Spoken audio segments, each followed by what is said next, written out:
శ్రీ గురుభ్యో నమః.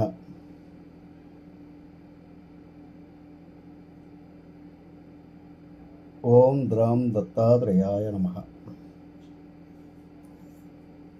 ఉగాది పర్వదినం. కాలాన్ని భగవత్ రూపంగా భావిస్తే, భగవంతుని యొక్క రూపంగా భావిస్తే ప్రతిరోజు, ప్రతి నిమిషము, ప్రతి క్షణము పండగ, ఆనందమే.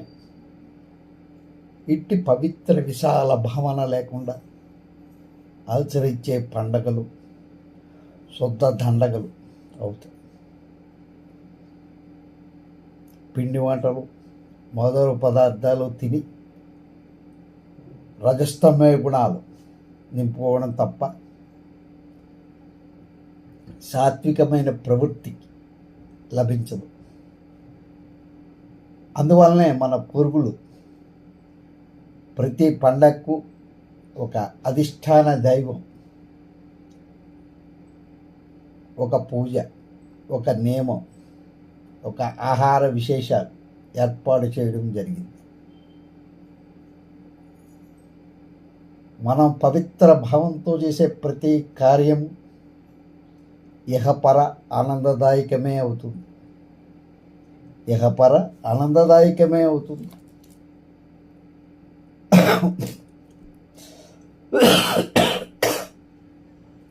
ఉగాది ప్రత్యేకించి ఇతర పండగల వలె ఏదో ఒక దేవతను ఉద్దేశించి చేసేది కాదు.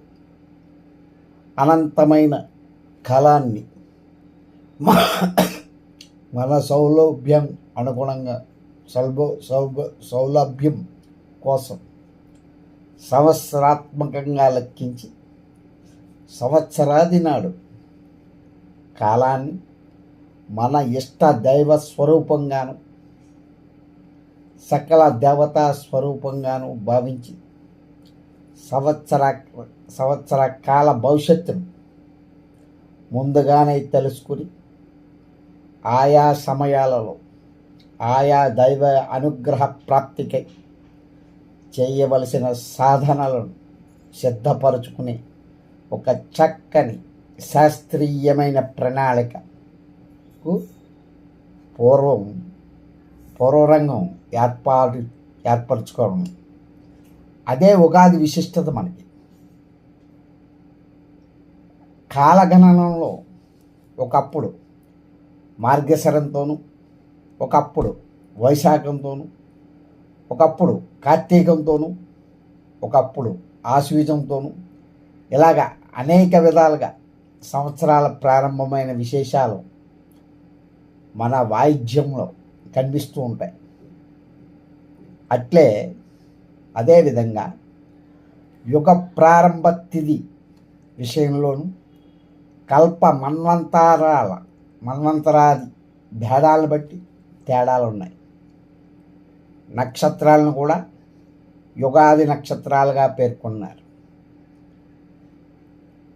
మన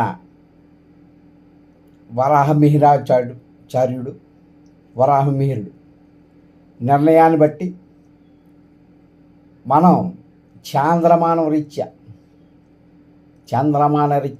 చైత్రమాసాన్ని సంవత్సరాది ప్రారంభంగా భావించి చైత్రమాస శుక్లపక్ష పాడ్యమి నాడు బ్రహ్మదేవుడు సృష్టిని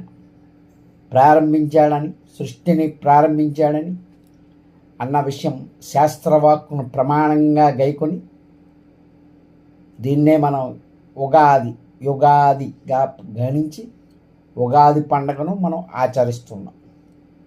ప్రతి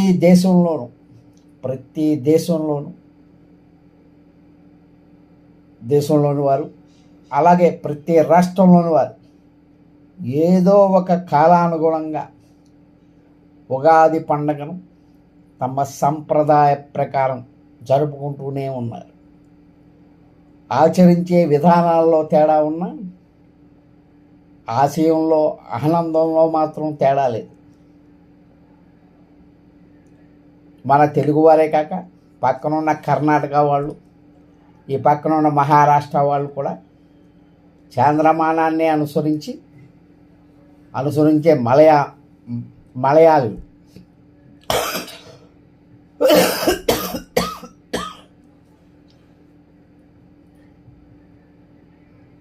ఓం మహిషధ్వజయై విద్మహే దందహస్తయై ధీమహి